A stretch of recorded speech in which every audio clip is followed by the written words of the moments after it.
Hidden within the pages of age-old texts, like a cryptic enigma yearning for revelation, lies the perplexing chronicle of the Nephilim and their enigmatic origins.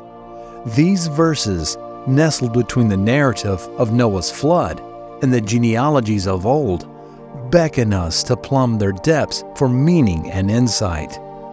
While church tradition has meandered, the original audience of these verses would have perceived the sons of God as intermediaries between the celestial and the terrestrial, rather than the heroic figures of classical chronicles. The Nephilim, christened the following ones, emerged as the offspring of the celestial unions. In a realm where demigods reign supreme, these biblical fallen ones etch their legacy as champions of antiquity.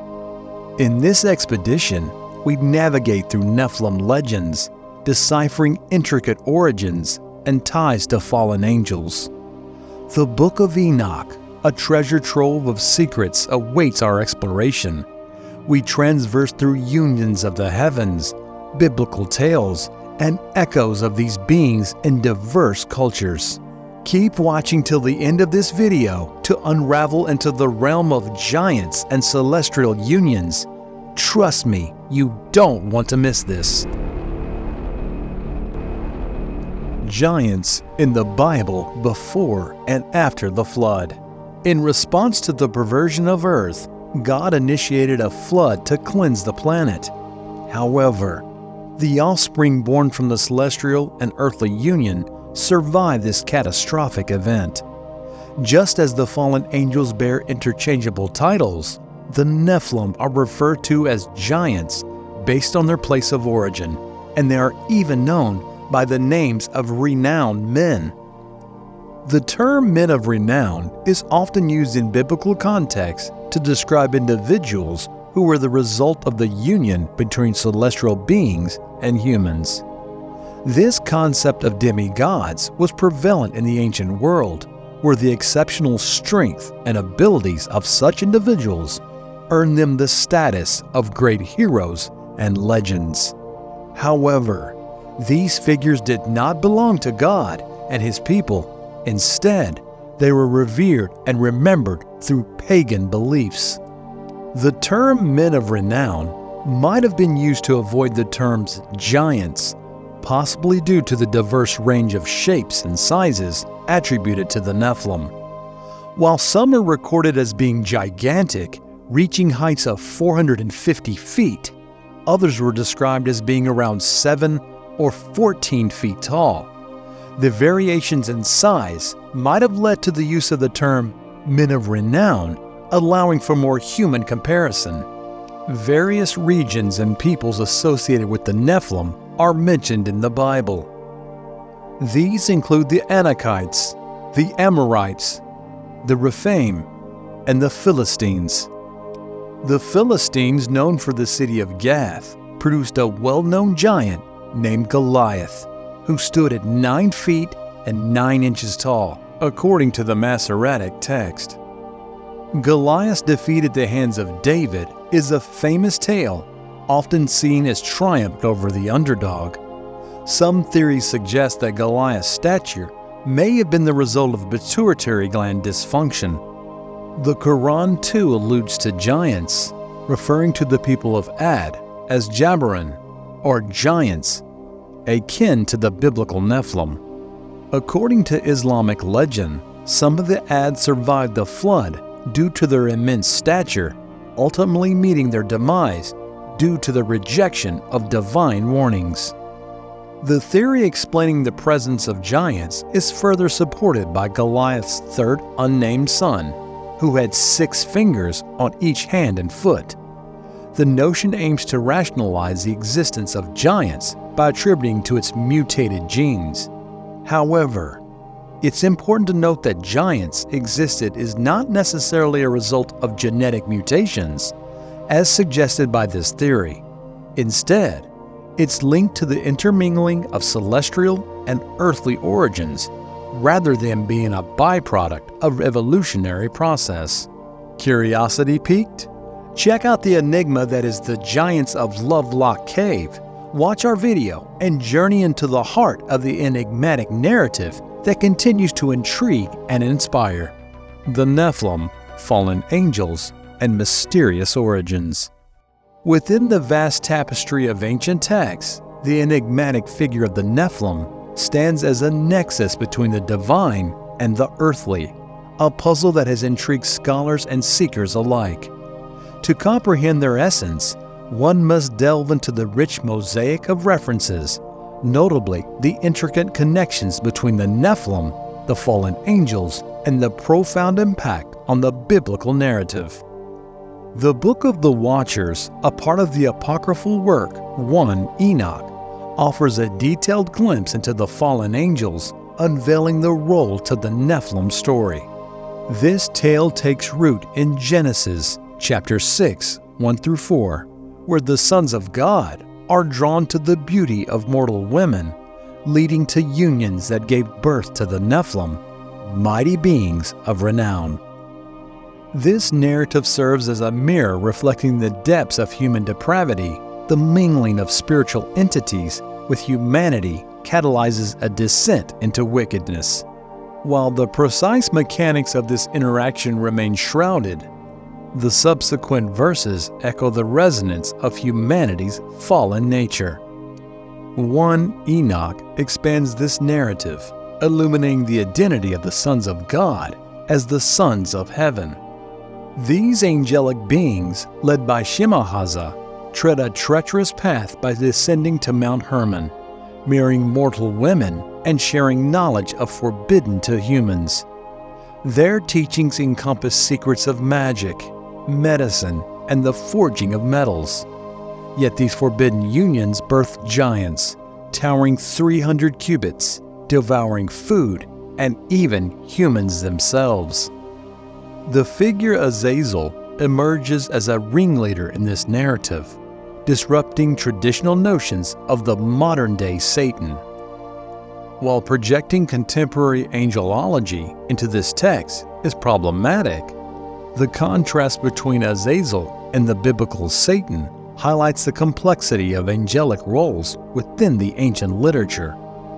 As the narrative progresses, a profound shift occurs to the antediluvian world.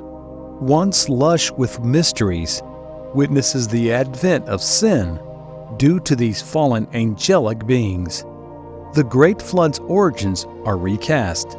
The flood waters are not consequence of human wickedness, but rather a response to angelic rebellion. This nuanced retelling of the biblical worldview underscores the author's motivation to shift the blame from humanity to the angelic entities. The ancient sources echo the notion of sons of heaven as angels. From the Enoch literature to the Dead Sea Scrolls and even the Book of Jude, the terminology consistently denotes angelic beings. The complexity of this interaction deepens in the presence of passages like Genesis chapter 6 verse 4, where the parallelism between the sons of God and the daughters of men sparks speculation on superhuman beings. However, interpretation diverges on whether angels could mate with humans. While some point to the evidence of angels not marrying, others counter that the reference might pertain only to heavenly angels. The ambiguity further enriches the enigma surrounding the Nephilim. The Nephilim, insights from the Book of Enoch. Transitioning now to this pivotal sources, we turn to the Book of Enoch. Enoch's lineage traces back to Jared, his father, Methuselah, his son, and Noah, his great-grandson, with a recorded lifespan of 365 years. Enoch is noted for his departure from mortality. Enoch's extraordinary fate was his ascent into the heavens, where he continues to abide to this day.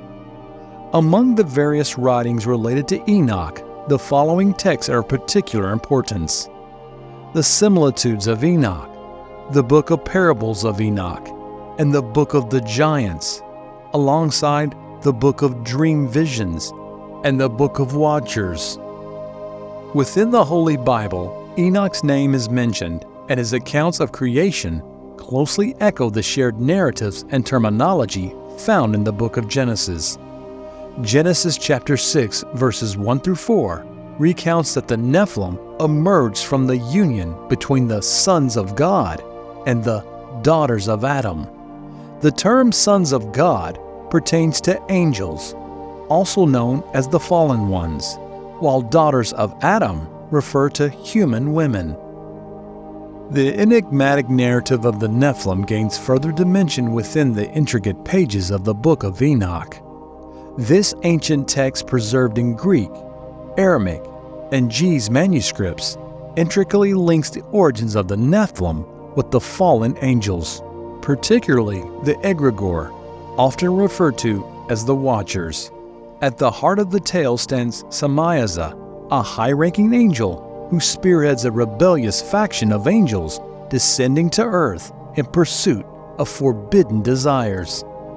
Engraved within the script are vivid scenes of temptation, the angelic children of the heaven, casting longing eyes upon the daughters of men, their beauty sparking a desire that transcends the celestial nature. Samiaza, their leader, hesitates, fearing the consequence of their actions. However, the rebels unite in solemn oath, binding themselves in mutual imprecations to their audacious plan. This covenant seals their fate, as 200 angels descend from the heavens to the summit of Mount Hermon, an act that becomes etched in history as the point of departure from divine law. Within this narrative, the offspring of these unions bear the name Iliad. Although distinct from the Nephilim, they share a destiny intertwined with theirs. The Iliad emerges as a separate race, echoing the complexity of celestial human interactions. Their existence is shaped by choices that blur the boundaries between realms. The legacy of these fallen angels and their offspring takes a darker turn, intertwining with concepts of divine retribution. Some interpretations suggest that the angels were cast into Tartarus, a realm shrouded in total darkness, as a consequence of their transgressions. Within this framework, a haunting truth surfaces. This disembodied spirits of the Nephilim persisted, lingering as malevolent entities. This notion projects them as demons, aiming to lead humanity astray until the final reckoning. Hints of these descendants reverberate in a myriad of texts, including the deuterocanonical books of the New Testament. The Epistle of Jude alludes to the Book of Enoch, drawing upon interpretations of Genesis chapter 6. This connection carries profound implications, casting a shadow of validation over Enoch's insights. The Book of Enoch thus unfolds as a lens through which the Nephilim narrative of the alliances, transgressions, and consequences of the celestial union echoes across the pages of history. The Nephilim, as borne out by the Book of Enoch, transcend mere folklore.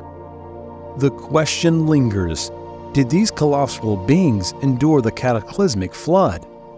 Did the genetic echoes of fallen angels persist, dormant within Noah's lineage, awaiting their resurgence in the tapestry of future generations?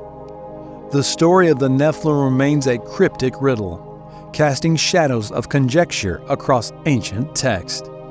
Don't forget to engage with this exploration. Like, subscribe, and share your thoughts in the comments. If you're eager to delve deeper into the realms of ancient texts, don't miss our video on the Book of the Dead, the Bible of Ancient Egypt.